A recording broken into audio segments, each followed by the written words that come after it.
RCB और MI का match इस बात का मैच था कि ज्यादा गंदा कौन खेल सकता है, कौन अपना मैच जीता हुआ सामने वाली टीम को दे सकता है।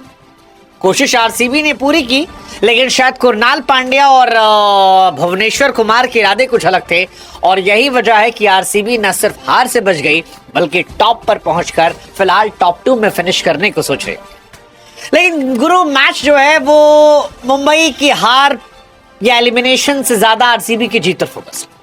मुंबई इस सीजन से बाहर हो गई, लेकिन किसी को एक्चुअली घंटा फर्क पड़ रहा, क्योंकि सबको पता था कि मुंबई की हाल यही होने वाली। सूर्य कुमार यादव अब इंडिया छोड़िए आईपीएल खेलने के लायक नहीं बचे, सच कह रहा हूं। भुवनेश्वर कुमार, जिन्हें लोगों ने साइन ऑफ कर दिया था, मेरे मन में सवाल आ रहा भाई उन्हें आईपीएल खेला, आईपीएल ही क्यों, उन्हें अब इंडिया खिला दो यार। अगर परफॉर्मेंस क्राइटेरिया है तो 36-37 साल की उम्र में भुवी जो कर रहे हैं, चाहे वो बैट हो या बॉल, वो कमाल है, अद्भुत है, अविश्वसनीय, अकल्पनीय है। और कुरनाल, यार क्या अंडररेटेड पांड्या, यार क्या अंडररेटेड पांड्या। सबकी निगाहें दुनिया में जो है वो हार्दिक पांड्या पर होती हैं, लेकिन कुरनाल पांड्या ने, उफ, व्हाट अ प्लेयर यार, व्हाट अ प्लेयर यार। खैर, इस मैच की जहां तक कहानी है, मुंबई 166 बनाती है 20 ओवरों में। आखिरी बॉल पर एब्सोल्यूट सिनेमा वाले ओवर में आरसीबी मैच जीत जाती है। हालांकि इस मैच को हराने के लिए रोमारियो शेफर्ड ने पूरी कोशिश की थी कि आरसीबी हार जाए। 11 गेंदों पर सिर्फ 4 रन बनाए थे, वो भी तब जब बैंड बजी पड़ी थी। रोमारियो शेफर्ड क्यों खेल रहे हैं, किस कोटे से खेल रहे हैं, मुझे नहीं पता, लेकिन जिस तरह से वो खेल रहे हैं वो आरसीबियंस के जज्बातों से खेल रहे हैं। आखिरी 6 गेंदों पर 15 रन चाहिए थे। मुंबई इंडियंस ने भी अजीबोगरीब फैसले लिए, मतलब राज बाबा से ओवर करवाया, क्यों करवाया पता नहीं। उनके पास इंपैक्ट प्लेयर का ऑप्शन शार्दुल ठाकुर था, लेकिन वो शर्मा जी को लेकर आए, और हैरानी की बात यह कि रघु शर्मा को लाए तो उनसे ओवर ही नहीं कराया। और इस आईपीएल में केवल 2 ही बार ऐसा हुआ है कि इंपैक्ट प्लेयर को लाया गया है और उससे बॉलिंग नहीं कराई गई, और दोनों बार मुंबई ने किया। एंड दैट इटसेल्फ डिफाइन कि मुंबई इंडियंस अगर बाहर हुई है तो क्यों बाहर हुई है। मतलब अगर आप इंपैक्ट प्लेयर लाकर आप खिलाओगे ही नहीं तो क्या होगा। और उसी का नतीजा था कि राज बाबा से आप ओवर करवा रहे थे। राज बाबा इज गुड, बट यार आखिरी ओवर का प्रेशर वो झेल नहीं पाए। पहली बॉल वाइड फेंकी, दूसरी बॉल जो थी रोमारियो शेफर्ड को नो बॉल फेंकी, रोमारियो उसमें भी डॉट खा गए थे, लेकिन तीसरी गेंद फिर गई फ्री हिट।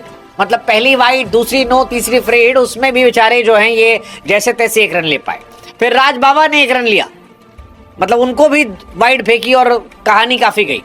उसके बाद रोमारियो शेफर्ड डॉट बॉल खाते हैं, उसके बाद वो आउट हो जाते हैं, और तब लगता है कि शायद जो मैच है वो खिसक गया मुंबई की तरफ, क्योंकि 3 गेंदों पर बहुत ज्यादा रन थे। मतलब उस वक्त लग रहा था कि शायद कहानी नहीं होगी, 10 रन शायद चाहिए थे, 10 या 9 रन चाहिए थे।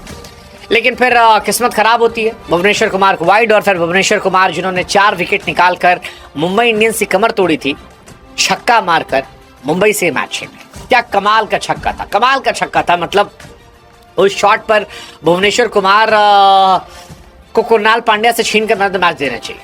मतलब कुरनाल और भुवनेश्वर में आप किसको मैन ऑफ द मैच देंगे, इस पर आज लड़ाई हो सकती है, क्योंकि दोनों की परफॉर्मेंस ऐसी थी जिस पर आप सीटियां बजा सकते हैं। बट आई थिंक वो एक कमाल था। फिर सिंगल जाता और आखिरी गेंद पर मुंबई इंडियंस में महिला जयवर्धने से लेकर सबका दिमाग लगता है, और जब ज्यादा दिमाग लगते हैं तो फिर कहानी पलट जाती है। और कहानी पलटी एग्रेशन विराट कोहली के रिएक्शन में, और फिर मैच जो है वो आरसीबी जीत जाती है। आरसीबी के जीतने का मतलब है कि मेरी दोनों फेवरेट टीमें बाहर जाती हैं, मुंबई इंडियंस और लखनऊ सुपर जायंट, दोनों इस आईपीएल से पूरी तरह से बाहर। आरसीबी जो है वो टॉप पर हो गई है। हालांकि ये वो आरसीबी नहीं है जिसको शुरुआत में मैं टॉप पर देख रहा था, ये वो आरसीबी है जैसे तैसे टॉप पर पहुंच गई है, क्योंकि अभी भी ये टीम अपना बेस्ट क्रिकेट नहीं खेल रही है। बॉलिंग में ये टीम जो है सिर्फ भुवनेश्वर कुमार पर डिपेंडेंट है। बैटिंग इस टीम की बहुत जबरदस्त कोलैप्स हो रही है। हालांकि फिल सॉल्ट आने वाले हैं तो शायद वो चीजें बेहतर हो जाए, लेकिन ये टीम संघर्ष कर रही है। आज दोनों टीम से कई खिलाड़ियों ने हारने की कोशिश की। हालांकि मुंबई से दीपक चहर ने जोर लगाया, बुमराह ने जोर लगाया, कॉर्बिन बॉश ने जोर लगाया, लेकिन कुरनाल और भुवनेश्वर की जो जोड़ी थी उसने आई थिंक मैच पलट दिया। Krunal Pandya, again I am saying what an underrated Pandya. हालांकि कुरनाल का अगर वो कैच तिलक वर्मा ने पकड़ लिया होता, जो नमन ने अंदर जाकर पकड़ा था और फिर बाहर फेंका, और उसको पकड़ा जाना चाहिए था लेकिन तिलक वर्मा देखते रह गए, तो शायद ये मैच पलट जाता। क्योंकि उस ओवर में अल्लाह गजनफर के अगर वो कैच पकड़ा जाता तो शायद अगले 2 छक्के ना लगते, और वो 2 छक्के ना लगते तो रन रेट काफी बदल जाता। रोमारियो शेफर्ड के बल्ले पर बॉल आती नहीं है, कुरनाल आउट होते, नीचे इतने प्लेयर थे नहीं छक्के चौके मैच जिता पाते। एंड आई थिंक वहीं से मैच पलट गया। कृणाल पांड्या 46 गेंद 73 रन। आज जितनी तारीफ आप उन्हें करेंगे उतना कम है, क्योंकि उनके बारे में बातें नहीं होती हैं, उनके लुक की बातें होती हैं, उनके भाई की बातें होती हैं, उनके एक्शन की बातें होती हैं, but Krunal the clutch Pandya की बातें कम होती हैं। और आज वो क्लच प्लेयर दिखा, 46 गेंदों पर 73 रन, 4 चौके 5 छक्के, टफ सिचुएशन में, तब जब विराट कोहली 0 पर आउट हो गए थे, तब जब बैथल के बैट से रन नहीं आ रहे थे, पडिक्कल फ्लॉप हो गए थे, पाटीदार फ्लॉप हो गए थे, उसके बाद कृणाल पांड्या ने ये मैच बनाया। और इसीलिए मैं कह रहा हूं कि ये रिमार्केबल इनिंग है, कमाल है, अद्भुत है, जितनी आप तारीफ करें उसी कम है।